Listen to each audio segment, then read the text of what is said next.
I'd like to start by thanking the organising committee for giving me the opportunity to talk today. Before this meeting, my daughter and I spent a wonderful 5 days in the Pantanal region, and I just wanted to share this photograph of this wonderful jaguar that we saw last week when we were there.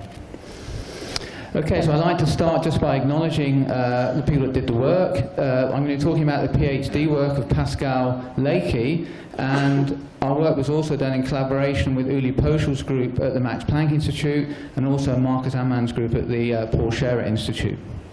Okay, just some background. I've been doing field measurements for getting on for 20 years now, and often when HO2 measurements don't agree with models, people say, well, there's uptake on aerosols.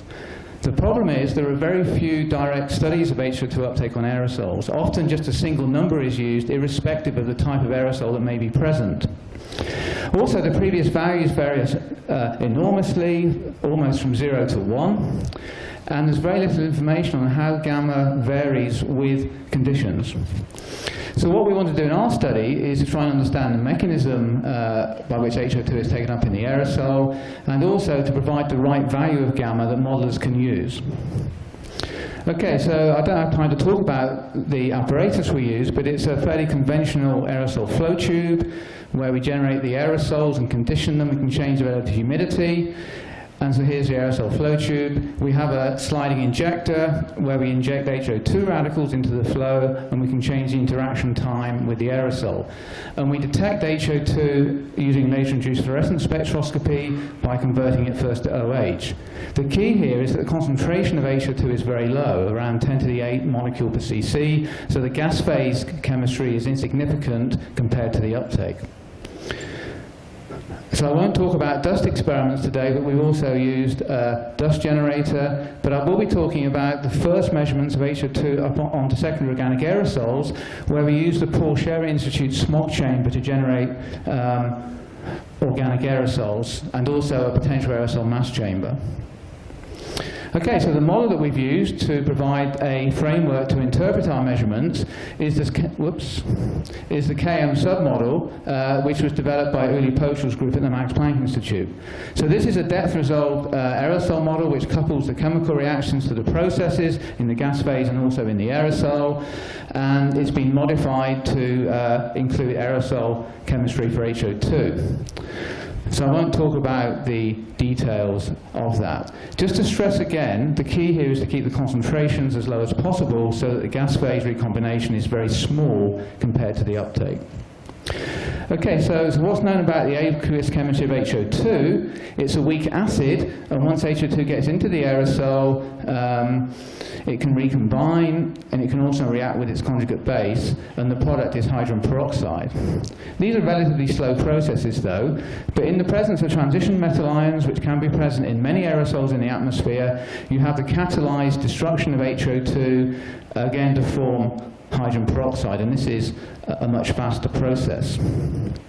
So if you have enough copper in the aerosol, then the uptake coefficient is limited by the mass accommodation coefficient, and given this chemistry, the uptake coefficient should be a function of temperature, relative humidity, the pH of the aerosol, concentration of the transition metal ions, and so on.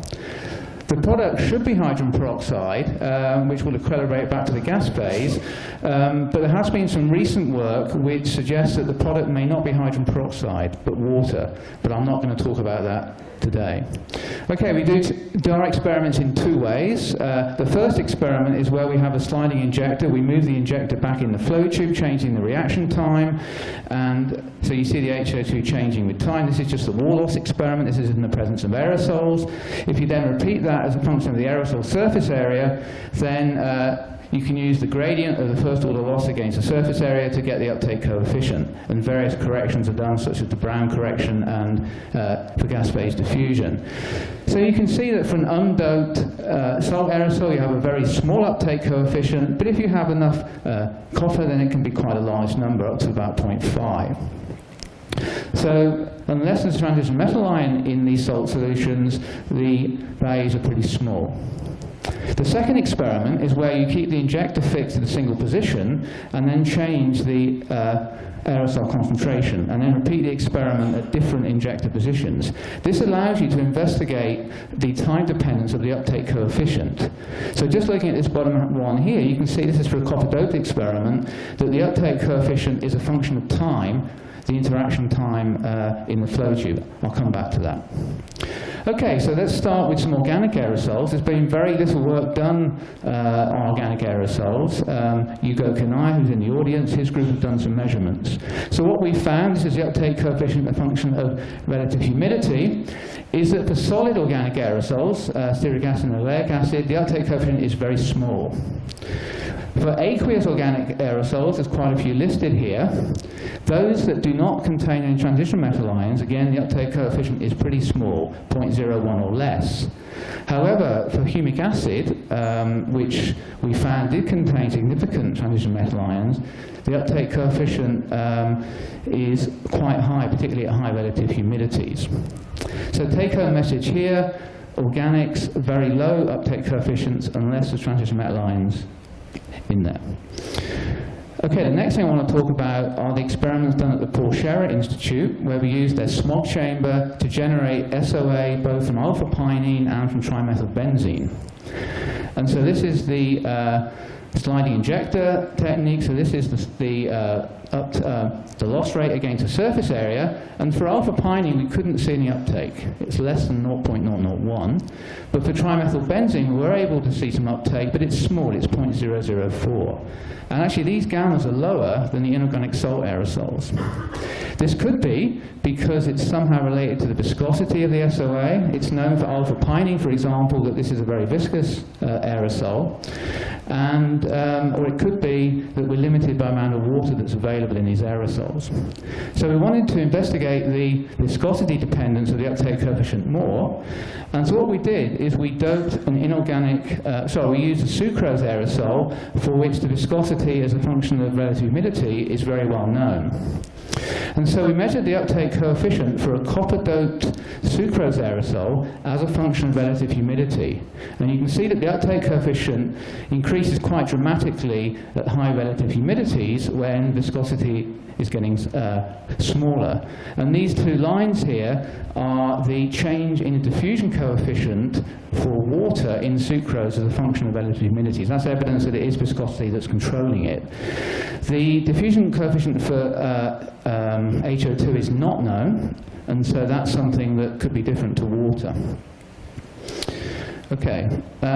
We also looked at the impact of adding organics to the copper-doped aerosol that would complex the copper so that it's not freely available to catalyze the HO2 chemistry. And for most of the organics that were added, which are shown here, these are potential chelating agents, there really wasn't very much change, but for EDTA and oxalic acid, there was quite a large change when it was added to the aerosol, showing that the copper is being chelated by these compounds. It could be that viscosity is changing as well. So looking at EDTA in more detail, which is a hexadentate ligand, the uptake coefficient is a strong function of the amount of EDTA that you add. If you calculate the free copper concentration in the aerosol and plot that on the x-axis, then it's a strong function of the copper. These lines are attempts to parameterize the data, but I won't talk about that now. Okay, so we've seen then that the uptake coefficient is a strong function of the copper concentration, and so we did a very careful study over a much wider range of copper molarities in solution. So we found that the uptake coefficient, when we changed the copper molarity from 10 to minus 6 to 1 molar, changed, again, enormously here. And again, we tried to parameterize this. It doesn't fit particularly well Joel Thornton's parameterization, where it's a square root of the copper concentration. It seems to have this sort of form a bit better. So what sort of copper concentrations are present in the atmosphere? It's not known that well. Mao in 2013 suggested it could be around 10 to minus 3, and at those concentrations you're getting uptake coefficients which are at 0.1 or so, which are beginning to get quite large. The same happens for iron. So we repeated the uptake coefficient experiments as a function of the iron molality. There's similar chemistry that can catalyze the HO2 destruction, and you'll see that the uptake coefficient is a strong function of the concentration of the iron. If you remember earlier, we found that the uptake coefficient was a function of time and also HO2 concentration. So what I plotted here for some inorganic salt aerosols is the uptake coefficient as a function of interaction time between the aerosol and the HO2. So what you'll see here is that the uptake coefficient is decreasing with time, and it's also decreasing as you go to higher HO2 concentrations. So what might be causing that? There's several possibilities. One is that the aerosol is becoming saturated with HO2. Secondly, that there's some trace reactant in the aerosol that's being used up on these time scales. It could be that the aerosol is becoming more viscous, or it could be that the concentration of HO2 in the aerosol is going down with time.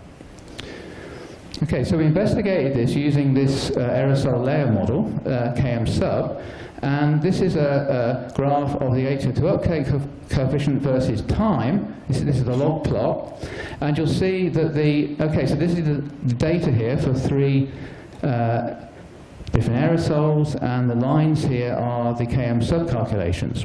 So first of all, you'll notice that the uptake coefficient at very short times, this is a nanosecond, this is a microsecond, a millisecond, is close to 1.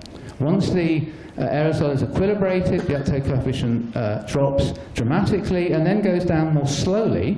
And if you look at the model, this is because the concentration of HO2 in the flow tube is going down with time, therefore the concentration of HO2 in the aerosol is also going down, and that's slowing down the recombination.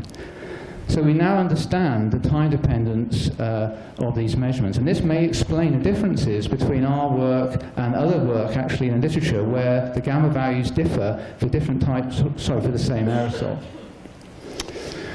Also, this is my final point here, is that the concentration dependence can be explained by a Fenton-type reaction between copper and hydrogen peroxide. You only need a trace of copper for this to occur. At higher HO2 concentrations in our experiment, you're generating more H2O2 out of the injector.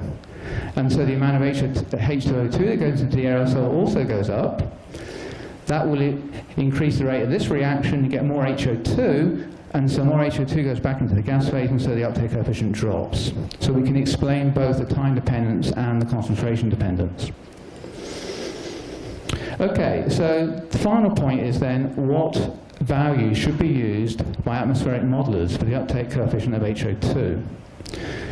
So we have here the Km sub calculation, which shows that we have this, so this is the log-log plot, we have this drop here, the measurements are somewhere around here, and the value is going down continually in the flow tube. Of course, in the atmosphere, the HO2 concentration is constant, and so we can put that into the model. Instead of HO2 dropping down the flow tube, keep it constant, and you see that it limits to some value here. So I've blown this up on the right-hand side. So the value that should be used for models, okay, is this value here, but we validated the overall approach from the model because it agrees very well, with the experiments. Okay, I'll skip over that one and just leave the conclusions. So we've measured on various types of aerosol. It's small unless it's transition metal ions. It's controlled by viscosity. It changes with reaction time and HO2. And we've interpreted this through this Km submodel. And it will help to identify what's the right value to use in atmospheric models. And we've now explored parameter space in all, to allow models to hopefully have a better understanding of HO2 uptake. Thank you. Thank you very much. Time for a few questions.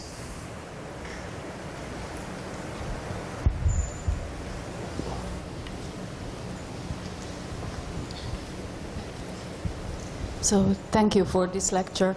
I have first one comment, probably, because you mentioned that you didn't find how high the concentration of copper-2 or copper in general is. You mean in aerosol phase, or in aerosol in general, or in aqueous phase? Because you give the number 10 to minus 3, I think, molar. I think this is too much high. Okay, I'm not an expert in that area, so I don't know what a typical concentration of these transition metal ions are.